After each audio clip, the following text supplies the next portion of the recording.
We're in uncharted territory when it comes to the internet and trying to figure out how to navigate it. And a big part of that is Section 230 of the Communications Decency Act. Now, that is under scrutiny right now by the Supreme Court. So I spoke to people who believe Section 230 is a cause of great harm and folks who believe Section 230 is essential for free speech to understand what's really at stake here. I think this is kind of a place for us to go and contemplate what we're fighting for and honor the people who we're fighting for who aren't with us.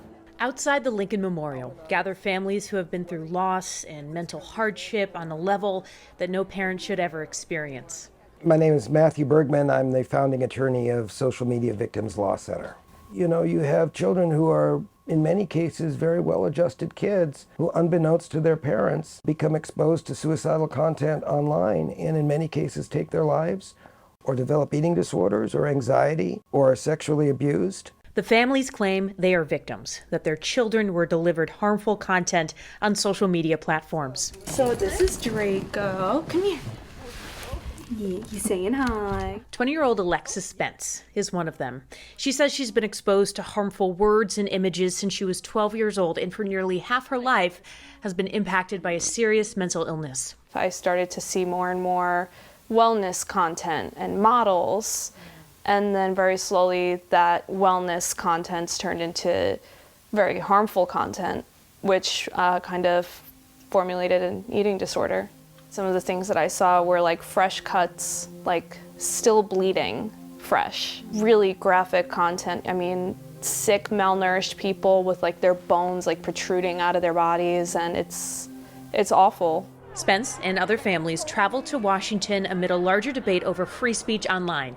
The Supreme Court heard two cases in late February, Gonzalez versus Google and Twitter versus Taamneh, which question how much responsibility online platforms have for the content they host. Right now, they are protected from lawsuits by a law known as Section 230. My name is David Green. I'm the Civil Liberties Director and a Senior Staff Attorney at Electronic Frontier Foundation. It's really important to look at 230 as a free speech protection for users. Green, whose organization supports Section 230, says the law allows for a more open exchange of ideas, since platforms like Facebook and Twitter do not have to worry about legal consequences for controversial material. The reason that these middlemen companies have legal protection is so that they can serve that function without these really unreasonable risks of liability, where their choice would be to either read all your stuff first or just not publish at all. Green believes any change to Section 230 could have a negative impact to the overall user experience. Targeting and recommending information is not like unique to algorithms. I don't know what that leaves us with. Is that just leaves us with a strictly chronological internet, which I don't think is what people want. This button is my baby boy, Alexander. He was 14 years old when he passed away from fentanyl poisoning. He thought he was getting an oxycodone from a dealer on Snapchat. Alexander had written on his bedroom wall 3 things, and one of them was do uncomfortable work. Their kids are dying in what's supposed to be the safest place, their bedrooms of their own homes. We have a really big problem.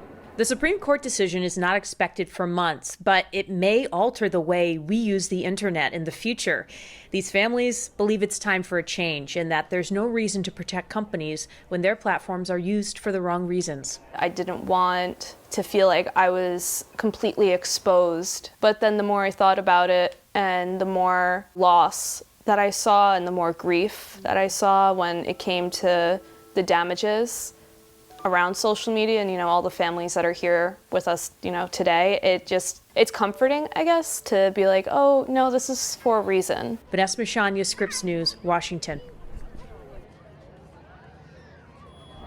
These laws, generally speaking, are going to face a high hurdle to be determined constitutional because, generally speaking, a person that dresses up in the gender of another person is protected by free speech. How lawmakers are restricting free speech at the local level and why those efforts don't always hold up in court. Next on The Race.